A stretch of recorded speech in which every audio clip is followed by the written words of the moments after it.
Hello everyone.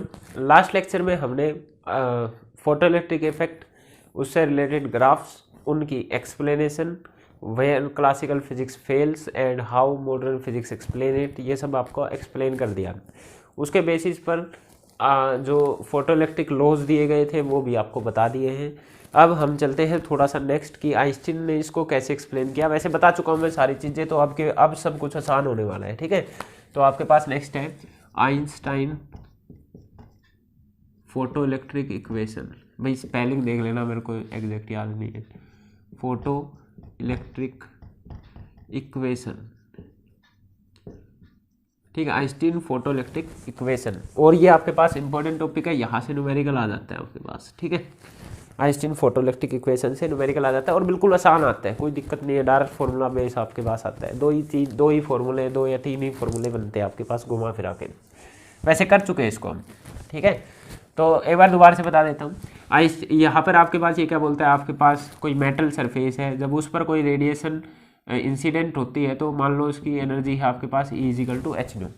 Einstein ने first बात क्या बोली, उन्होंने प्लैंक्स का जो कंसेप्ट था कि डिस्क्रीट एनर्जी वाला, उसको मान लिया कि हाँ भाई एनर्जी डिस्क्रीट है। तो उसने पहला पॉइंट क्या बोला कि जो आपके पास रेडिएशन है वो डिस्क्रीट पैकेट्स ऑफ एनर्जी से बनी हुई है, जिनका नाम उन्होंने क्या दिया, फोटोन। फोटोन लाइट का एक पार्टिकल है, ठीक है, जो डिस्क्रीट एनर्जी रखता है आपके पास। तो लाइट क्या है, डिस्क्रीट एनर्जी की टर्म में चलती है, डिस्क्रीट पैकेट्स की फॉर्म, एनर्जी के पैकेट्स की फॉर्म में चलती है। ये चीज़ इसने मान ली। ठीक है, और फोटोन का नाम भी इसी ने दिया था आपके पास, जिसको इन्होंने फोटोन बोला था। एक क्वांटा जो एनर्जी आ रही थी आपके पास, एक बार में जितनी एनर्जी आएगी उसको एक क्वांटा एनर्जी बोल ली थी। ठीक है, एक फोटोन की एनर्जी को। तो ये क्या बोलता है, और एनर्जी E=h होती है, ये सब मैंने आपको बता चुका हूँ, फोटोन की एनर्जी। तो एक इंसिडेंट, ये क्या हुई आपके पास, इंसिडेंट एनर्जी है, इतनी आके आपके पास गिरी है मेटल सरफेस के ऊपर। मेटल सरफेस में आने के बाद इलेक्ट्रॉन उस एनर्जी को लेता है।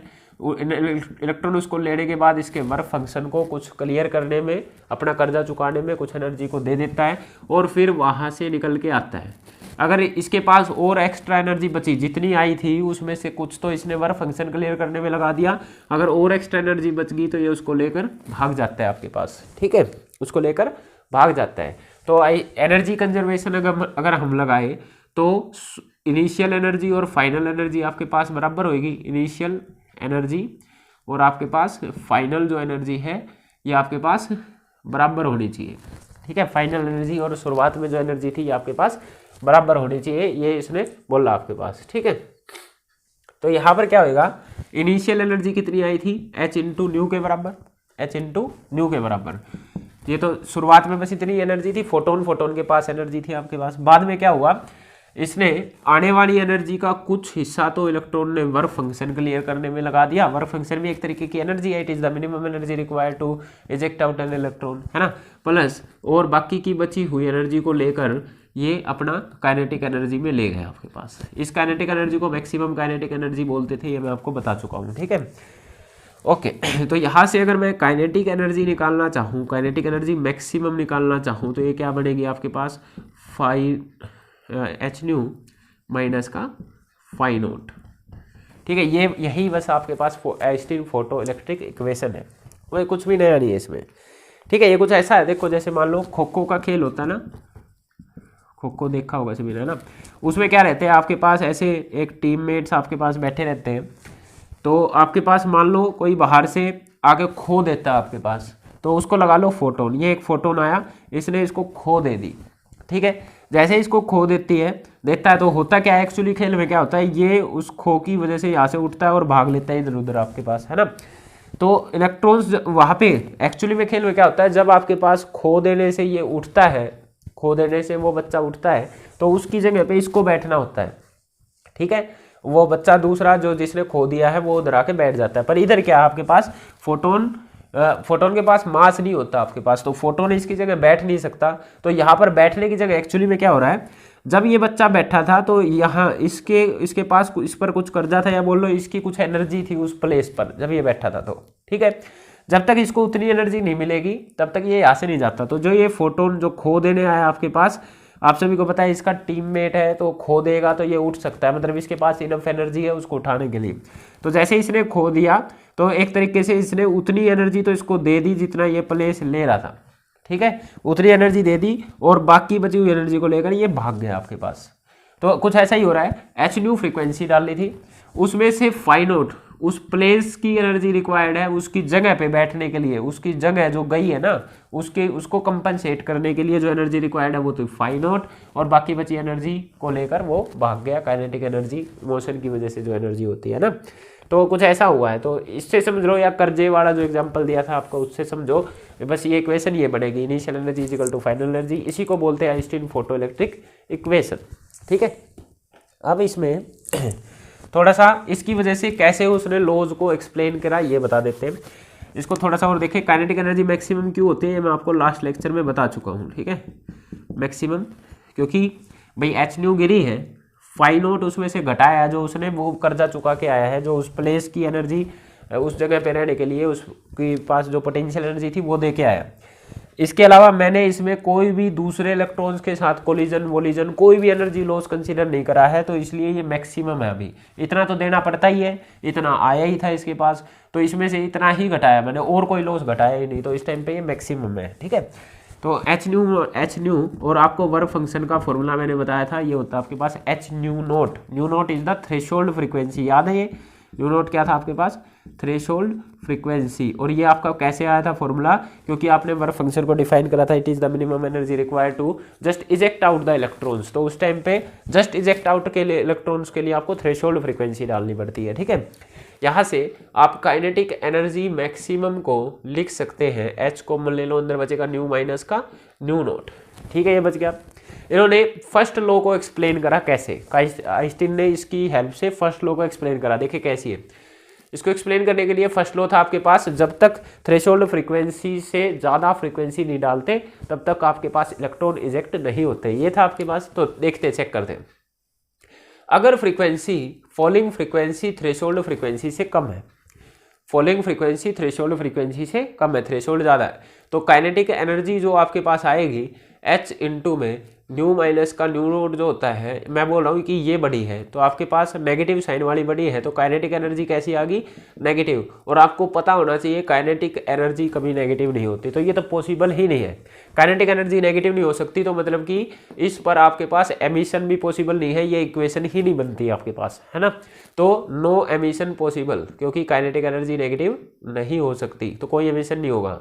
दूसरा केस, अगर आपके पास थ्रेशोल्ड फ्रीक्वेंसी के बराबर की लाइट आ गई, बराबर की लाइट आती है, तो उस टाइम पे इन दोनों को रखेंगे तो kinetic energy is equal to h times, दोनों को न्यू न्यू रख लो तो आपके पास जीरो आंसर आ जाएगा। काइनेटिक एनर्जी जीरो है, मतलब इलेक्ट्रॉन जस्ट इजेक्ट आउट हुआ है, भागा नहीं है, जस्ट सरफेस पे आ गया, बाहर निकल के भागा नहीं है आपके पास। काइनेटिक एनर्जी जीरो है ना, तो काइनेटिक मोशन है ही नहीं उसके पास, तो जस्ट इजेक्ट आउट होगा, जस्ट इजेक्ट आउट, इलेक्ट्रॉन जो है आपके पास जस्ट इजेक्ट आउट, बाहर निकल के आएगा। थर्ड केस हम कर लेते हैं, जब frequency greater than threshold frequency है, तो अगर आपके पास न्यू नोट से बड़ा है तो काइनेटिक एनर्जी आपके पास पॉजिटिव आएगी। काइनेटिक एनर्जी पॉजिटिव मोशन की वजह से एनर्जी होती है, मोशन हम यहाँ दिखा रहे हैं, तो मतलब ये पॉजिटिव होने का मतलब भाग गया लेके, तो भाग गया लेके मतलब कि सरफेस से बाहर निकल आया, तो electron will eject out, electron will be ejected out, electron बाहर निकलेगा और मूव करेगा किसी वेलोसिटी से आपके पास, ठीक है, कितनी वेलोसिटी से, जो भी काइनेटिक एनर्जी से पता चलेगी आपके पास। तो इसने फर्स्ट लॉ को प्रूव करा कि अगर थ्रेशोल्ड फ्रीक्वेंसी से ज़्यादा फ्रीक्वेंसी डलेगी तो इलेक्ट्रॉन निकलेगा, कम डलेगी तो इलेक्ट्रॉन नहीं निकलेगा, बराबर लिखे तो इलेक्ट्रॉन निकलेगा पर लेकर नहीं भागेगा आपके, मतलब भागेगा नहीं आपके पास, ठीक है। ये इसने फर्स्ट लॉ को एक्सप्लेन कर दिया, ठीक है। दूसरे लॉ, इसने इंटेंसिटी का एनर्जी से रिलेशन नहीं है, ठीक है, इस चीज़ को भी उसने एक्सप्लेन करा। तो इसने दूसरे लॉ को एक्सप्लेन करने के लिए ये बोल दिया, इंटेंसिटी को रीडिफाइन ही कर दिया कि इंटेंसिटी जो होती है ये आपके पास number of photons falling per unit area per unit time होता है आपके पास, number of photons falling per unit area per unit time, per unit area per unit time, ठीक है, ये होता है आपके पास इंटेंसिटी। इसने एक अजम्पशन मानी आइंस्टीन ने कि एक इलेक्ट्रॉन डलेगा तो एक फोटोन डलेगा तो एक इलेक्ट्रॉन निकलेगा आपके पास, ठीक है। तो उसने बोला कि जब भी आप इंटेंसिटी बढ़ाते हो तो नंबर ऑफ फोटोन्स जो गिर रहे हैं वो बढ़ा दिए, तो ज़्यादा फोटोन गिरेंगे तो ज़्यादा फोटोन गिरेंगे, एक फोटोन एक इलेक्ट्रॉन निकाल रहा था तो ज़्यादा फोटोन गिरेंगे तो ज़्यादा इलेक्ट्रॉन निकलेंगे, ज़्यादा इलेक्ट्रॉन निकलेंगे, पर एनर्जी से कोई रिलेशन नहीं है, फोटोन फॉलिंग से रिलेशन है। तो फोटोन सेम एनर्जी के निकलेंगे, बस ज़्यादा इलेक्ट्रॉन निकलेंगे। तो ये क्या बोलता है, इंटेंसिटी बढ़ाने से सिर्फ आपके पास फोटोन का नंबर बढ़ा है, फोटोन का नंबर बढ़ा है, एनर्जी उनकी क्या रही है, सेम, एनर्जी चेंज नहीं हुई। इसकी वजह से इलेक्ट्रॉन का नंबर बढ़ेगा, इलेक्ट्रॉन का नंबर बढ़ेगा क्योंकि फोटोन बढ़ गए हैं, इलेक्ट्रॉन का नंबर बढ़ गया तो आपके पास करंट बढ़ेगा। तो ये इसने एक्सप्लेन करा कि इंटेंसिटी बढ़ने से करंट बढ़ रहा है आपके पास, या इंटेंसिटी घटने से करंट घटेगा। इस तरीके से इंटेंसिटी को रीडिफाइन करके इसने सेकेंड लॉ को एक्सप्लेन कर दिया, फोटोइलेक्ट्रिक इफेक्ट वाला। ठीक है, थर्ड इसने फ्रीक्वेंसी वाला, तो फ्रीक्वेंसी की एनर्जी से रिलेशन है, ये तो यहीं से आ जाती है, इजिकल टू एच न्यू से। ठीक है, फ्रीक्वेंसी बढ़ी तो एनर्जी बढ़ेगी, तो वो तो यहीं से आ गई आपके पास एक्सप्लेनेशन। चौथा इसने बोला टाइम लैप नहीं होगा, टाइम लैग नहीं होगा। क्यों नहीं होगा, ये कैसे बताया उसने, इसने बोला कि जो आपके पास रेडिएशन आ रही है उसका नेचर कैसा है, पार्टिकल नेचर। रेडिएशन का नेचर कैसा है, पार्टिकल नेचर। फोटोन क्या है, पार्टिकल, और इलेक्ट्रॉन को भी क्या मानना है, पार्टिकल। तो जब एक फोटोन आता है इलेक्ट्रॉन से टकराता है तो दो पार्टिकल्स का कोलिजन हो रहा है। कैसा collision, elastic collision, elastic collision. Elastic collision में आपके पास क्या रहता है, एक बॉडी जो टकरा रही है वो अपनी सारी एनर्जी दूसरे को ट्रांसफर, अपनी एनर्जी दूसरे को ट्रांसफर कर रही है। तो ये क्या बोलता है कि जैसे ही फोटोन टकराया उसी टाइम पे एनर्जी का ट्रांसफर हो गया और एनर्जी को लेकर वो बाहर निकल गया, इसमें कोई भी टाइम लैग नहीं आएगा। क्लासिकल फिजिक्स में ऐसा होता था, एनर्जी गिरी पूरे सरफेस पे डिस्ट्रीब्यूट होगी, एक के पास नहीं जा रही, पूरे सरफेस पे गई, धीरे धीरे धीरे धीरे बढ़ेगी, तब जाके इलेक्ट्रॉन निकलता है। यहाँ पे क्या बोलता है, इलेक्ट्रॉन, जिस इलेक्ट्रॉन से फोटोन टकराया उसको सारी एनर्जी मिल गई, डिस्ट्रीब्यूट नहीं हुई। ये पार्टिकल नेचर है, पत्थर की तरह जाके लगेगा, पत्थर की जाके लगा, जिस इलेक्ट्रॉन को लगा सारी एनर्जी उसी को मिल गई, सारी की सारी, डिस्ट्रीब्यूट नहीं हुई, तो वो लेके भाग गया आपके पास। तो कोई भी टाइम गैप नहीं आएगा आपके पास। तो इस तरीके से आइंस्टीन ने अपनी इक्वेशन के बेस पर और अपनी कुछ अजम्पशंस के बेस पर सारे इस फोटो इलेक्ट्रिक इफेक्ट को एक्सप्लेन कर दिया, कैसा फ्रीक्वेंसी और एनर्जी में रिलेशन है, इंटेंसिटी और करंट में रिलेशन है, इस तरीके से। ठीक है, अब इसी आइंस्टीन इक्वेशन के बेस पर थोड़ा सा इसी फॉर्मूले को थोड़ा सा और मॉडिफाई कर लेते हैं, और ये मैं आपको लास्ट लेक्चर में बता चुका हूँ। ठीक है, तो थोड़ा सा और मॉडिफाई करके इसको ऐसा लिख देते हैं हम कि कई बार ऐसा होगा कि आपको ये बोल देंगे कि किसी स्टॉपिंग पोटेंशियल के साथ रिलेशन बता दो इसकी। ठीक है, स्टॉपिंग पोटेंशियल वगैरह के साथ। तो मैं आपको पहले ही बता चुका हूँ कि काइनेटिक एनर्जी मैक्सिमम और स्टॉपिंग पोटेंशियल में ये रिलेशन होती है। Potential energy is equal to kinetic energy, just आपने ये लिखा है। स्टॉपिंग पोटेंशियल क्या होता था, ये मिनिमम एनर्जी रिक्वायर्ड है किसी मैक्सिमम मूविंग, मैक्सिमम एनर्जी से आने वाले इलेक्ट्रॉन को रोकने के लिए, है ना। यहाँ पे वी नोट क्या है आपके पास, स्टॉपिंग पोटेंशियल, वी नोट क्या है आपके पास, स्टॉपिंग पोटेंशियल। तो आपके पास जो फॉर्मूला आइंस्टीन इक्वेशन का था कि kinetic energy maximum is equal to h nu minus का फाई नोट, वो फॉर्मूला ये बन जाएगा। यहाँ पे ई वी नोट और रख दो, कई बार ये नहीं देते तो ये इस फॉर्मूले, इस टर्म में भी दे सकते हैं। स्टॉपिंग पोटेंशियल बता देंगे, काइनेटिक एनर्जी नहीं बताएंगे, तो आप ये फॉर्मूला भी यूज कर सकते हैं डायरेक्ट। ठीक है, e V naught is the stopping potential आपके पास। क्लियर है। कई बार आपको वेवलेंथ दे देंगे, फ्रीक्वेंसी नहीं देंगे, तो थोड़ा सा इसको ऐसा लिखते हैं, E V naught is equal to kinetic energy maximum. Kinetic energy का formula half m v square होता है भाई, half m v square. Mass तो चेंज नहीं होता इलेक्ट्रॉन का, तो वेलोसिटी मैक्सिमम रही होगी तभी काइनेटिक एनर्जी मैक्सिमम रही होगी। ठीक है, तो अब मैं इसको वापस से वैसे ही लिख लेता हूँ, kinetic energy maximum is equal to, kinetic energy को जब चाहो ये लिख सकते हो आप, एच न्यू माइनस का एच न्यू नोट। ठीक है, वर्क फंक्शन का फॉर्मूला ये होता था। अब इसको वेवलेंथ की टर्म में कई बार दे देते हैं, तो nu into lambda is equal to c, ये आपने पढ़ा है। तो न्यू कितना होता है आपके पास, सी बाई लैम्डा के बराबर। तो ये मैं चेंज इसके अंदर कर देता हूँ इक्वेशन के अंदर। ठीक है, तो आपके पास क्या बनेगा बताओ, रख दो इसको उसमें ले जाके।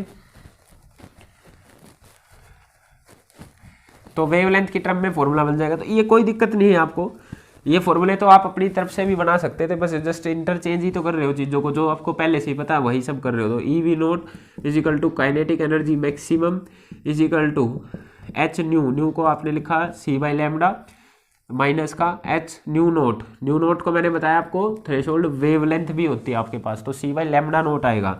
तो ई V naught is equal to kinetic energy maximum is equal to h c common आ गया, 1/λ माइनस का 1/λ नोट, ये भी फॉर्मूला है आपके पास, कोई भी लगा सकते हैं, एक ही फॉर्मूला था मेन, तो उसी में हम इंटरचेंज कर रहे हैं। और यहाँ पर लैम्बडा नोट क्या है आपके पास, थ्रेशोल्ड वेवलेंथ, तो थ्रेशोल्ड वेवलेंथ भी वो आपसे निकलवा सकते हैं, ठीक है। तो एक फॉर्मूला आपके पास ये बन गया। तो ये थी आइंस्टीन फोटोइलेक्ट्रिक इक्वेशन, इसके बेस पर उसने काफ़ी चीज़ें एक्सप्लेन करी। और आइंस्टीन फोटोइलेक्ट्रिक इक्वेशन को इसको बाद में वेरीफाई किया गया था, साइंटिस्ट का तो नाम मेरे को याद नहीं है, शायद याद नहीं है एक्चुअली में, ठीक है। तो किसी ने मतलब लास्ट में 2-3 साल के बाद, 3-4 साल के बाद इसको वेरीफाई किया गया था आपके पास, इन लॉज को फोटोइलेक्ट्रिक इफेक्ट के अंदर, ओके। अब हमारे पास क्या है, ये तो इसलिए थोड़ी दी थी ना, तो एक्सप्लेन तो बाद में हुआ था आपके पास। अच्छा, अब क्या है हमारे पास, हम कुछ ग्राफ्स देख रहे हैं, आइंस्टीन फोटोइलेक्ट्रिक इक्वेशन पर वे ग्राफ बेस्ड है, और है ये फोटोइलेक्ट्रिक इफेक्ट का ही, फोटोइलेक्ट्रिक इफेक्ट में ही कुछ और ग्राफ्स भी आपके पास आ सकते थे अगर वो और वेरिएशंस करते तो वो ग्राफ हम देख रहे हैं, वो सिर्फ इसी के बेस पर आपके पास, ठीक है। तो आसान सी चीज़ है ये भी, तो स्टार्ट करते हैं। Some important graphs related to photoelectric effect, जो वहाँ बनाए थे वे तो है ही, ठीक है, वे तो इम्पोर्टेंट है ही आपके पास, कुछ और एक आध ग्राफ और देख रहे हैं हम आपके पास, ठीक है। Some important graphs related to Einstein photoelectric equation. तो हम बात करते हैं सम इम्पोर्टेंट ग्राफ्स की। तो देखिए यहाँ पर आपके पास फॉर्मूला क्या था, kinetic energy is equal to h nu minus का एच न्यू नोट, ठीक है, ये फॉर्मूला था। तो एच न्यू नोट को फाई नोट भी लिख सकते हैं आप, एच न्यू माइनस का फाई नोट, ये भी लिख सकते हैं, तो दोनों तरीके से लिख सकते हैं। तो फर्स्ट ग्राफ आपके पास between kinetic energy and frequency, between kinetic energy and frequency, ये फर्स्ट ग्राफ है। तो इसके लिए आपको बस एक चीज़ आनी चाहिए कि आपके पास जो स्ट्रेट लाइन की इक्वेशन होती है ना, equation of straight line, mathematics में आपने ये पढ़ी है, mx प्लस सी के बराबर होती है, इस फॉर्म की रहती है, वेयर m क्या होती है आपके पास, m होता है आपके पास स्लोप, ठीक है, c क्या होता है आपके पास, intercept on y axis, intercept on y axis, ये आपके पास c होता है। m आपके पास स्लोप है, और ग्राफ किसके बीच में है, y और x के बीच में। स्लोप अगर आपके पास नेगेटिव है, स्लोप tan थीटा से भी निकलता है, अगर स्लोप आपके पास, स्लोप भाई tan थीटा होता है आपके पास, ठीक है। स्लोप क्या होता है, हॉरिजॉन्टल के साथ कितना एंगल बन रहा है। तो अगर आपके पास स्लोप नेगेटिव है तो आपको पता है कि लाइन जो है ऊपर से नीचे की तरफ आती है, स्लोप नेगेटिव है तो। अगर आपके पास स्लोप पॉजिटिव होता है तो लाइन हरदम ऊपर की साइड जाती है, ठीक है। अगर लाइन ऊपर की तरफ जा रही है तो स्लोप पॉजिटिव, ऊपर से नीचे की तरफ आ रही है तो स्लोप नेगेटिव होता है, ये आपको पता होना चाहिए। इंटरसेप्ट ऑन वाई एक्सिस का मतलब है कि वाई एक्सिस पे किस पॉइंट पर जाके लाइन काटती है, उसको बोलते हैं इंटरसेप्ट ऑन वाई एक्सिस। तो ये मैं सोच के चल रहा हूँ कि आपको मैथ्स में आता है, इतना अगर नहीं भी आता तो इतना बताना काफ़ी है, ठीक है। जैसे मैं एक एग्जांपल लेता हूँ, अगर एक इक्वेशन आपके पास y is equal to 3x plus का 2, तो इसकी आपको बोले कि इसका ग्राफ बनाओ, तो आप जस्ट क्या करते हैं, y एक्सिस ये, x एक्सिस ये, y इधर लिखा, x आपने इधर लिख दिया, ठीक है। इस इक्वेशन को कंपेयर करो इस वाली से, ठीक है, y is equal to m x plus c से, इसको देख के बोलते हो m तो कितना आपके पास 3 के बराबर, m कितना है 3 के बराबर, c कितना आपके पास 2 के बराबर, ये कैसा आपके पास पॉजिटिव स्लोप, तो ठीक है। c कितना आपके पास 2 के बराबर, c क्या होता है y एक्सिस पे इंटरसेप्ट, y एक्सिस पे 2 मान लो यहाँ कहीं पे आ रहा है तो 2, यहाँ से लाइन आपके पास स्टार्ट होएगी, यहाँ से लाइन स्टार्ट होएगी, c इज इक्वल टू 2, तो y एक्सिस पे 2, y एक्सिस पे इंटरसेप्ट 2 पर होगा। स्लोप कितना आपके पास 3 के बराबर, और कैसा आपके पास पॉजिटिव स्लोप का मतलब है यहाँ से लाइन ऊपर की तरफ जाएगी। इसको यहाँ पर भी मिलाना चाहो तो मिला सकते हैं आप, इसको छोटी क्लास इसका मेथड ये लगा के भी बना सकते हैं, एक्स वाई बनाओ, एक्स 0 तो वाई आपके पास 2, वाई 0 तो आपके पास एक्स माइनस 2 बाई 3, ऐसे करके भी बना सकते हैं, ठीक है। तो क्या किया आपने, जस्ट वाई एक्सिस पे इंटरसेप्ट लिखा ऐसे, वो किससे पता चलता है, सी से, y equal to m x plus c से, ये सी है आपके पास, ठीक है। उसके बाद आपने स्लोप देखना है, पॉजिटिव है तो लाइन को ऊपर ले जाओ, अगर स्लोप आपके पास नेगेटिव होता, मान लो यहाँ पे -3 लिखा होता तो लाइन नीचे चली जाती, ठीक है। जैसे अगर आपके पास y इक्वल टू माइनस का 3x प्लस 2 होता तो ये लाइन आपके पास 2 से नीचे की तरफ चली जाती, प्लस का है तो ऊपर चलेगी आपके पास, जस्ट ये आपको याद रखना है, और सारी चीज़ें आपके पास अब हो जाएंगी इसी से लिंक्ड, ठीक है। इसको बना सकते हैं, मतलब जो समझाया आपको, ठीक है, ओके।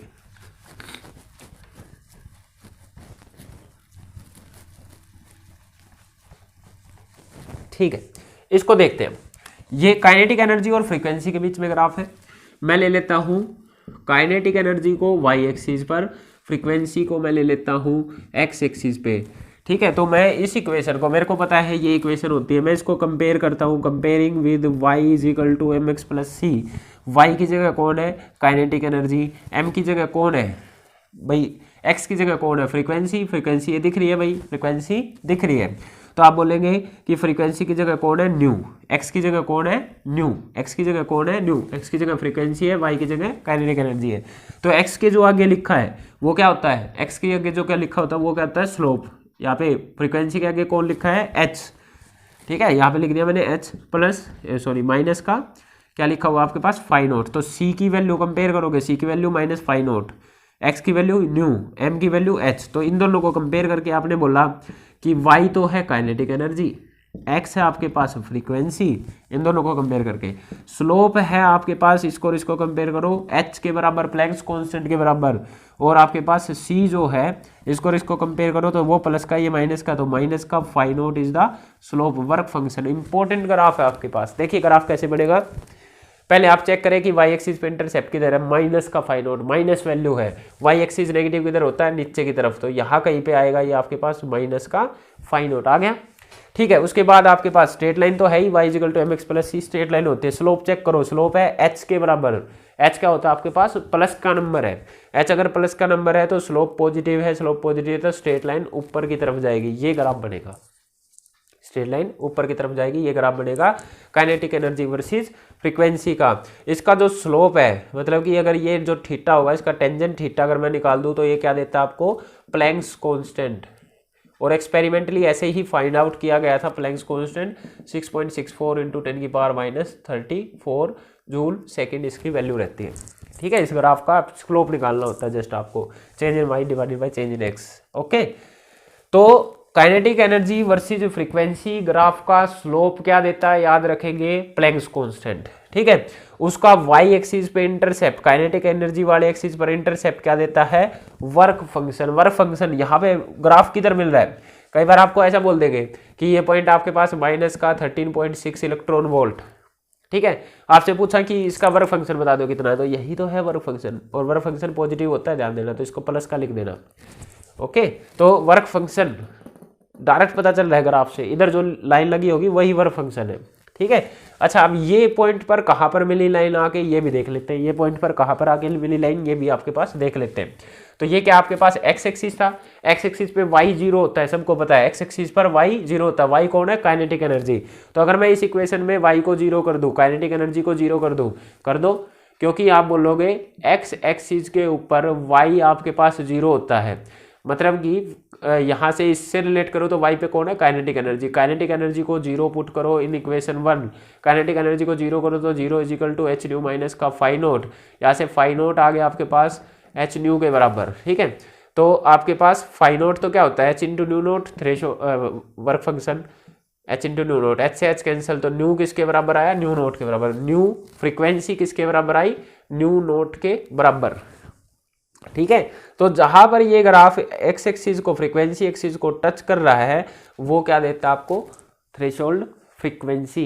तो ग्राफ को देखते ही पता चल जाएगा आपको, ग्राफ ऐसा दिया, एक एग्जांपल ही कर लेते हैं, मान लो ये ग्राफ ऐसा दिया आपको, एक ग्राफ ऐसा बना रखा है और ये बोला हुआ है कि आपके पास ये है 3 हर्ट्ज, मान लो 3 हर्ट्ज दे रखा है। ठीक है, 3 हर्ट्ज दे रखा है, ये आपके पास दे रखी है 10.6 इलेक्ट्रॉन वोल्ट या 2.6 इलेक्ट्रॉन वोल्ट। तो आपसे पूछा कि what is the work function, तो ये वर्क फंक्शन है, क्योंकि आपको पता है काइनेटिक एनर्जी वर्सेस फ्रीक्वेंसी जो ग्राफ होता है उसमें वाई एक्सिस का इंटरसेप्ट ही क्या होता है आपके पास फ्रीक्वेंसी। ये इस फॉर्मूले से कंपेयर करके देख सकते हैं आप बाद में फिर से y equal to m x plus c लगा के, और यहाँ पर जो लाइन टच करती है फ्रीक्वेंसी एक्सिस को वही आपके पास थ्रेशोल्ड फ्रीक्वेंसी होती है। तो थ्रेशोल्ड फ्रीक्वेंसी का आंसर डायरेक्ट आ रहा है 3 किलोहर्ट्ज।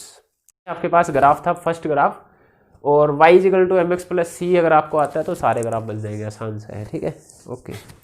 सेकंड ग्राफ है आपके पास स्टॉपिंग पोटेंशियल और फ्रीक्वेंसी के बीच में। ग्राफ सेकंड है between stopping potential and frequency के बीच में। पहला किसके बीच में था? काइनेटिक एनर्जी के बीच में। तो आपको पता है e V naught is the stopping potential is equal to h nu minus का फाई नोट। ये पढ़ के आए हैं आपके पास, ठीक है। फाई नोट को पिछली बार क्यों लिया था हमने इंटरसेप्ट? क्योंकि फाई नोट कॉन्स्टेंट है, ये कॉन्स्टेंट चीज़ होती है आपके पास, है ना। फाई नोट कॉन्स्टेंट क्यों है? ये वर्क फंक्शन है और किसी मटेरियल के लिए कॉन्स्टेंट होता है। ओके, यहाँ से मैं अगर मेरे को किस किस के बीच में चाहिए? स्टॉपिंग पोटेंशियल और इस फ्रीक्वेंसी के बीच में, तो दोनों इस इक्वेशन में दिख रहे हैं। ओके, तो मैं यहाँ से इसको खाली इधर वी नोट कर लेता हूँ, ई को दूसरी साइड ले लेता हूँ, तो ये बनेगा एच बाई ई इंटू में फ्रीक्वेंसी माइनस का phi naught divided by e को दूसरी साइड लेंगे। इसको कंपेयर करो y is equal to m x plus c से। अगर इन दोनों इक्वेशंस को मैं कंपेयर करता हूँ तो y की जगह कौन है? Stopping potential. तो y एक्सिस पे आपके पास कौन है? यहाँ पर कौन है? स्टॉपिंग पोटेंशियल, ठीक है। x एक्सिस पे कौन है? x की जगह कंपेयर करो तो यहाँ पर मैंने ली है फ्रीक्वेंसी। तो frequency versus stopping potential graph आपके पास होने जा रहा है। स्लोप कितना? m is equal to h by e. Slope कितना? m is equal to h by e. और आपके पास c कितना आपके पास? माइनस का फाई नोट बाई ई, ठीक है, माइनस का phi naught by e. Okay, यहाँ से आपके पास जो ये स्लोप है आपके पास पॉजिटिव है, ठीक है। स्लोप जो है पॉजिटिव है और जो इंटरसेप्ट है वो आपके पास नेगेटिव है। इंटरसेप्ट आपके पास नेगेटिव है तो इंटरसेप्ट नेगेटिव है तो इंटरसेप्ट क्या होता है? वाई एक्सिस पे इंटरसेप्ट। तो वाई एक्सिस पे आपके पास ग्राफ कहाँ से स्टार्ट हो रहा होगा? सी से। सी कितना आपके पास? माइनस का phi naught divided by e, minus का phi naught divided by e. Slope positive है तो ग्राफ आपके पास ऊपर जाएगा, और क्योंकि स्ट्रेट लाइन इक्वेशन है तो इस तरीके का आपके पास ग्राफ बनने वाला है, ठीक है। फिर से हम चेक करते हैं कि ये पॉइंट कौन सा होगा। तो आप बोलेंगे कि एक्स एक्सिस पे वाई जीरो होता है। आप क्या बोलेंगे? एक्स एक्सिस पे वाई की वैल्यू जीरो। वाई कौन है आपके पास? Stopping potential. तो इस इक्वेशन में वी नोट को जीरो रखो। वी नोट को जीरो रखोगे तो h by e nu is equal to phi naught divide by e आ जाएगा। एक को दूसरी साइड ले जाओ, इसको जीरो रखो, इसको इधर ले जाओ, उसको इधर ले जाओ, ठीक है। ई से ई कैंसिल, ये तो फिर से वही आ गया। फाई नोट को एच न्यू नोट लिखेंगे तो nu is equal to nu naught. तो अभी भी ये वाला पॉइंट तो वही है, थ्रेशोल्ड फ्रीक्वेंसी। तो इस पॉइंट को देखते ही डायरेक्ट थ्रेशोल्ड फ्रीक्वेंसी रहा करेगा ये फ्रीक्वेंसी एक्सिस के ऊपर, ठीक है। अगली बार जस्ट ये चेंज हुआ, इंटरसेप्ट कितना है? Phi naught by e, phi naught by e. और स्लोप अब की बार h नहीं दे रहा, h बाई ई दे रहा है। टेन थीटा क्या दे रहा है आपके पास? h बाई ई, ठीक है। अब ध्यान देना, अब की बार जब आपसे वर्क फंक्शन पूछे और ग्राफ दे रखा है स्टॉपिंग पोटेंशियल और फ्रीक्वेंसी के बीच में, तो डायरेक्ट इसको देख के वर्क फंक्शन नहीं बोल देना है। डायरेक्ट इसको देखकर वर्क फंक्शन नहीं बोल देना, इसको ई से गुणा करेंगे तब वर्क फंक्शन बनेगा, ठीक है। कैसे? मान लो आपको एक एग्जांपल ले लेते हैं। एक ग्राफ ऐसा दे रखा है, जैसे ये आके इधर टच करता है, इधर स्टॉपिंग पोटेंशियल आपके पास, इधर आपके पास फ्रीक्वेंसी का ग्राफ है, और आपसे पूछा गया what is the threshold frequency. ये आपको दे रखी है, मान लो 1 किलो हर्ट्ज, ठीक है। 1 किलो हर्ट्ज दे रखा है, मान लो एग्जाम्पल के लिए लेते हैं। ये वैल्यू आपको दे रखी है 10 वोल्ट, माइनस 10 वोल्ट नीचे आपके पास माइनस का रहता है, ठीक है। तो आपके पास मैग्नीट्यूड निकालते हैं हम जनरली। आपसे पूछा गया कि what is the threshold frequency, what is the threshold frequency for this material. ये मटेरियल 1 है। थ्रेशोल्ड फ्रीक्वेंसी देखने के लिए आपको कोई कैलकुलेशन करने की जरूरत नहीं है। आपको पता है कि फ्रीक्वेंसी एक्सिस पे जहाँ पे टच होएगा ग्राफ वो ही थ्रेशोल्ड फ्रीक्वेंसी होती है। कहाँ टच हो रहा है? 1 किलो हर्ट्ज पर, तो यही आपके पास थ्रेशोल्ड फ्रीक्वेंसी होगी। आपसे पूछा गया what is the work function of this material, what is the work function of this material. तो आप डायरेक्ट इसको देख के वर्क फंक्शन नहीं बोल देंगे, इसकी तो यूनिटी वोल्ट है, वर्क फंक्शन तो एनर्जी होती है, ठीक है।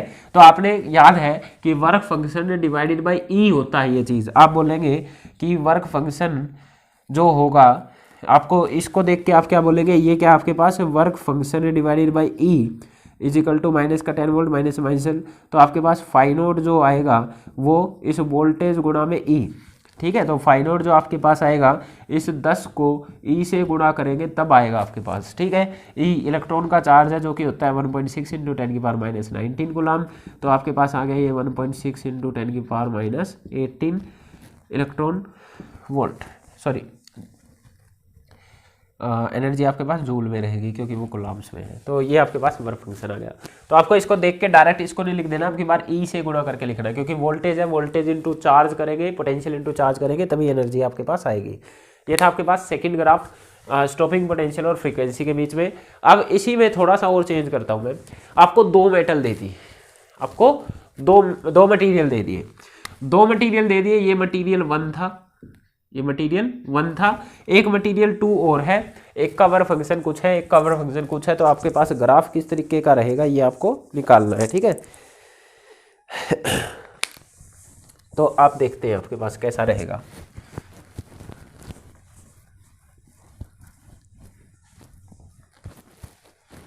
तो आपके पास देखिए मैंने क्या ले लिया, दो मटेरियल ले लिए। मटेरियल 1, इसका वर्क फंक्शन मैंने मान लिया 501, मटेरियल आपके पास सेकंड है, इसका वर्क फंक्शन मान लिया 502, ठीक है।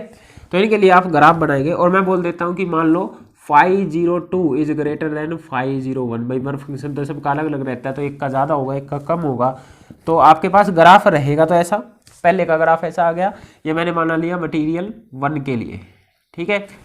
अब मटीरियल 2 का इससे अब देखो बढ़ेगा तो ऐसा ही स्ट्रेट लाइन बढ़ेगा, क्योंकि स्लोप लाइन का सेम है। h/e जो है आपके पास ये कांस्टेंट क्वांटिटी है, h भी कांस्टेंट, e भी कांस्टेंट, ये कांस्टेंट है, स्लोप कांस्टेंट है। तो मतलब हर एक लाइन का एंगल यही बनने वाला है। अगर दो लाइन जो सेम एंगल बनाएगी तो पैरेलल लाइंस होती हैं, तो दूसरी लाइन या तो इधर आएगी या फिर इधर आएगी, ठीक है। अब कौन डिसाइड करेगा किधर आएगा? दूसरी लाइन या तो इधर आएगी या फिर आपके पास इस साइड आएगी, ठीक है, ओके। तो मैं आपको दोनों पॉसिबिलिटीज बताता हूँ। ये मटेरियल 1 का बनाने, अगर आप इसको यहाँ बनाते हैं, ठीक है, अगर आप इसको यहाँ बनाते हैं तो दो आंसर आपको यहाँ से मिलते हैं। इसकी थ्रेशोल्ड फ्रीक्वेंसी ये थी फर्स्ट मटेरियल की, इसकी थ्रेशोल्ड फ्रीक्वेंसी ये होगी, जहाँ पर इस एक्सिस को टच करता है वही थ्रेशोल्ड फ्रीक्वेंसी होती है। फ्रीक्वेंसी इधर स्टॉपिंग पोटेंशियल है, यही पता है ना आपको, जहाँ पर ग्राफ टच करेंगे वही थ्रेशोल्ड फ्रीक्वेंसी होगी। तो आप अगर ग्राफ नीचे ड्रॉ कर देते हैं तो आप बोलेंगे कि सेकंड मटेरियल की थ्रेशोल्ड फ्रीक्वेंसी ज़्यादा है फर्स्ट मटेरियल से।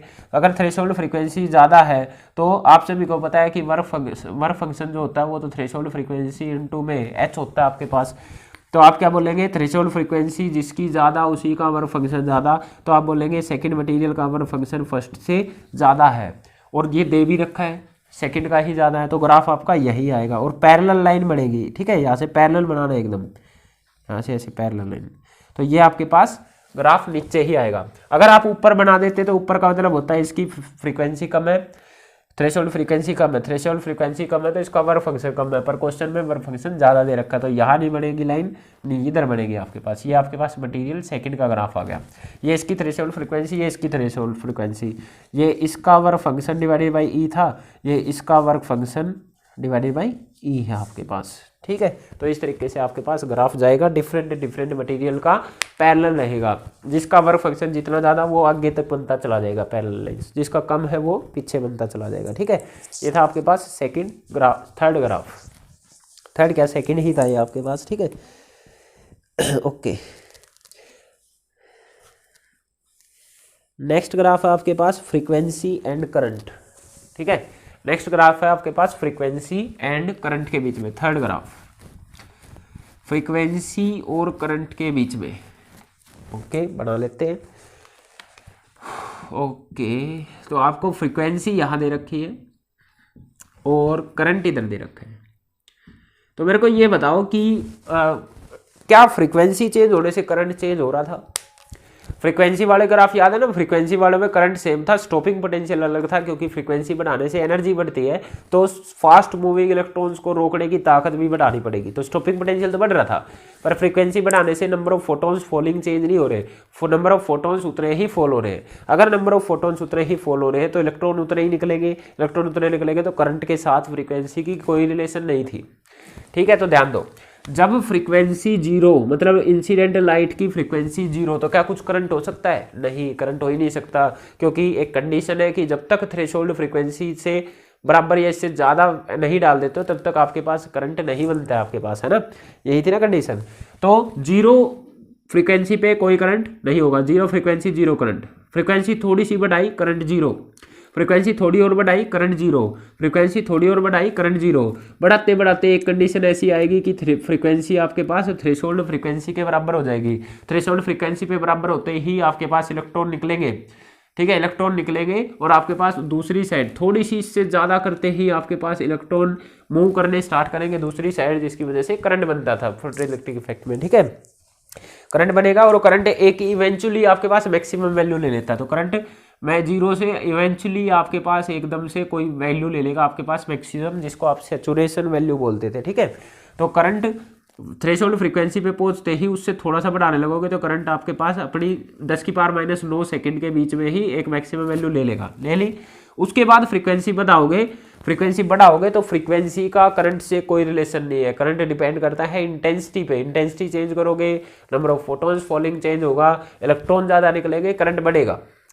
पर आपके पास फ्रीक्वेंसी का एनर्जी से रिलेशन है, करंट से कोई रिलेशन नहीं है। तो फ्रीक्वेंसी अब कितनी भी बढ़ा लो, एक बार जो करंट आ गया उतना ही रहेगा। तो ये इसका ग्राफ बनने वाला है, करंट जितना आ गया इतना आया था इतना ही रहेगा।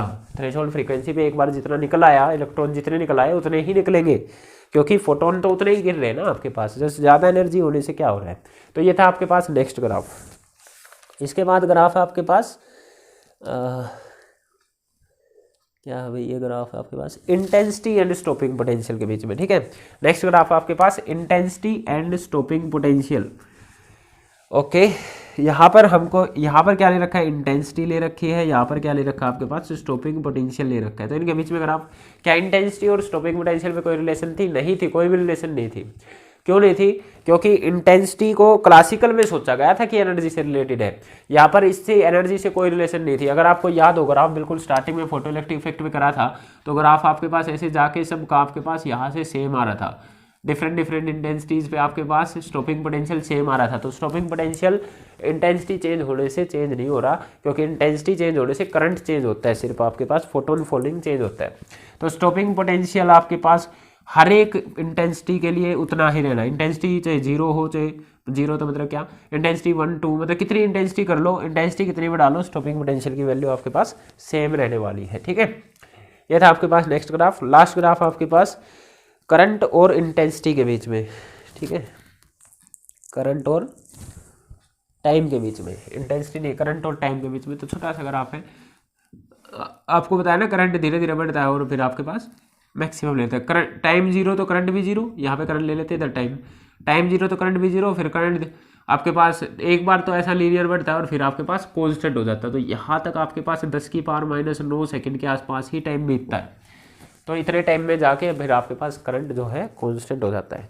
तो ये थे आपके पास सारे के सारे ग्राफ जो मैंने एक्सप्लेन करे। आपको आइंस्टाइन फोटो इलेक्ट्रिक इक्वेशन आनी चाहिए और y = mx+c लगाना आना चाहिए, ठीक है।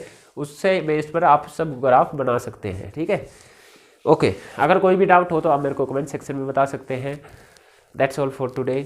और इससे नेक्स्ट जब हमारे पास वेव का पार्टिकल नेचर, रेडिएशन का पार्टिकल नेचर हो गया है, अब नेक्स्ट लेक्चर में हम आपके पास मैटर का वेव नेचर देखेंगे। Dual nature of matter and radiation है ना, तो रेडिएशन का वेव नेचर और रेडिएशन का पार्टिकल नेचर हमने पढ़ लिया है। वेव नेचर ऑप्टिक्स में आता है, पार्टिकल नेचर आज हमने यहाँ पे पढ़ लिया है फोटोन वाला। अब हमको पढ़ना है dual nature of matter. Radiation का पढ़ लिया है, dual nature of matter, matter का ड्यूअल नेचर पढ़ना है, ठीक है। तो उसको हम नेक्स्ट लेक्चर में कवर करेंगे। Thank you.